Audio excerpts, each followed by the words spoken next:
जात पात नहीं पूछता है, मेरा ठाकुर जात पात नहीं देखता है, मेरा ठाकुर गरीबी अमीरी नहीं देखता है। मेरा ठाकुर अगर देखता है तो क्या, मानो एक भगत ही करना था। भगवान की रिश्तेदारी किससे? ना ज्यादा पढ़े लिखे से, ना ज्यादा विद्वान से, ना ब्राह्मण से, ना क्षत्रिय से। भगवान तो एक ही नाता मानते, कौन सा? मानो एक भगत ही करना था। अगर आपने भक्ति का रिश्तेदारी बना ली तो भगवान आपके यहां भी विदुरानी की तरह भला करने के लिए उपस्थित हो जाएंगे।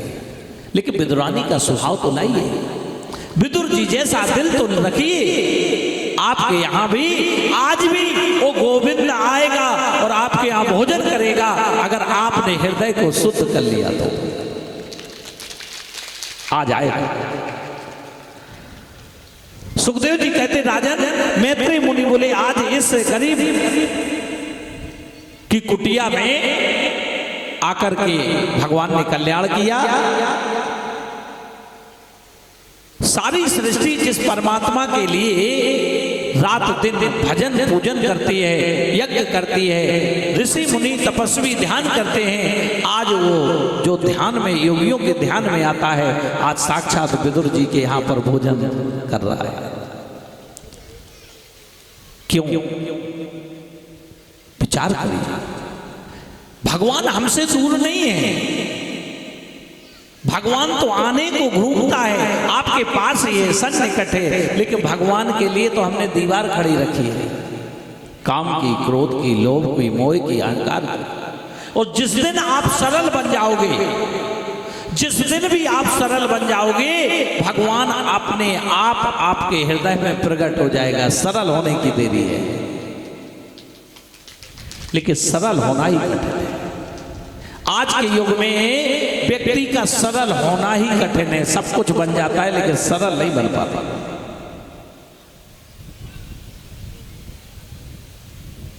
सरल बनना कठिन है, लेकिन जैसे ही आप भक्ति के से जुड़ते हैं तो आपका हृदय सरल हो जाता है, आपका हृदय गल जाता है।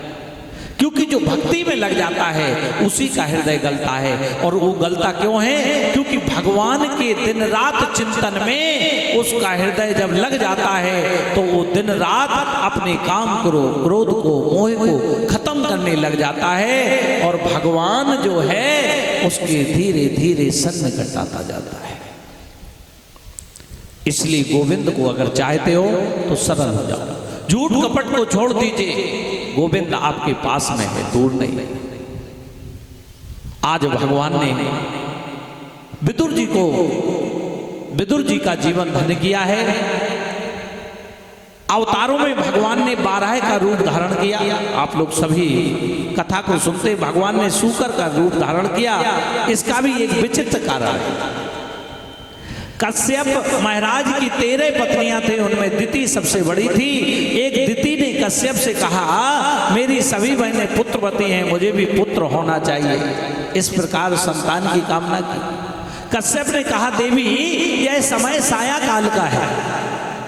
ध्यान रखना भाइयों बहनों माताओं, इस मंच से आज भी आप ध्रुव पैदा कर सकते हैं, प्रहलाद पैदा कर सकते हैं, रानी दुर्गावती पैदा कर सकते हैं, लेकिन आज ये विद्या जो है हमारे बीच से दूर चली गई। क्योंकि जन्म लेते ही हमें तो कॉन्वेंट स्कूल में भर्ती कर दिया जाता है। क्यों पहले के बालक ध्रुव पैदा होते थे? क्यों भक्त पैदा होते थे? क्यों दानवीर कर्ण होते थे? क्योंकि पहले हमारे बच्चों को ऋषि मनीषियों के पास भेजा जाता था। क्योंकि 16 संस्कारों में गर्भधान भी एक संस्कार है।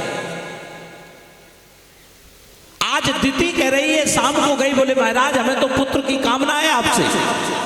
उन्होंने बहुत मना किया कश्यप ऋषि ने कि देखो अभी संध्या समय है। इसलिए हमेशा हमें संसार में जब भी सृष्टि निर्माण में हमारा सहयोग हो, हमें शास्त्रों के अनुसार ही संतान उत्पत्ति के लिए कर्म करना चाहिए। ध्यान रखना, मानव ही अपने धर्म को छोड़ता है। जैसे आपने देखा होगा, जानवर हमेशा धर्म पे रहता है। आप कहोगे कैसे? आप गाय के सामने मांस डाल दो, गाय कभी नहीं खाएगी। खाएगी क्या? और अगर शेर के सामने चारा डाल दो तो खाएगा क्या? क्यों नहीं खाएगा? क्योंकि वो अपने धर्म को नहीं बदलते, इसीलिए उनके लिए सत्संग नहीं बना है। क्योंकि जो धर्म को बदले उसी के लिए सत्संग की आवश्यकता है। और आज अगर कोई सबसे ज्यादा बदला हुआ है तो मानव है। इसके सामने तो तुम चारा डाल दो, मांस डाल दो, कुछ भी डाल दो, सब हजम। इसीलिए तो सत्संग बना है। सत्संग किसके लिए? जो धर्म से विचलित हो जाए। भाइयों बहनों माताओं, जब हमारे जानवर धर्म नहीं बदलते हैं तो मानव कैसे बदल सकता है? विचार करो। उनका हर समय एक समय होता है। आज जानवर 4 बजे हो, कोई भी पशु पक्षी बीमार देखा आपने? क्यों नहीं होता है? क्योंकि उसका नियम है कि 8-9 बजेंगे आपको कोई पक्षी नहीं आवाज नहीं सुनाई देगी, और 4 बजे कोई पक्षी आपको पेड़ पे नहीं दिखेगा। इसलिए पक्षी बीमार नहीं होते। और आप देखो आज जो पीढ़ी है बीमारियों का घर क्यों बन गई है? क्योंकि हमने ये नियम भूल गए। आज भी अगर आप नियम करके देखिए, 9 बजे सो जाइए और 4 बजे उठ के देखिए, आप भी बीमार कभी नहीं पड़ेंगे। इसलिए जानवर धर्म पे चलता है। गरुड़ पुराण में लिखा है कि अगर आप संतान उत्पत्ति के लिए कर्म करें तो आज भी आप ध्रुव की तरह भक्त उत्पन्न कर सकते हैं। लेकिन इसके लिए कोई यत्न नहीं कर रहा है। आजकल तो केवल इसके लिए कर रहे हैं कि करोड़ों रुपया कैसे आए, हमारे पास फॉर्च्यूनर कब आए। भाइयों बहनों माताओं, जितनी भी संसार की आज विद्या है वो आपको भटकाने वाली विद्या है, आपको राह दिखाने वाली विद्या नहीं है। क्योंकि हमें ये भूल जाते हैं संसार से हमें एक दिन जाना है।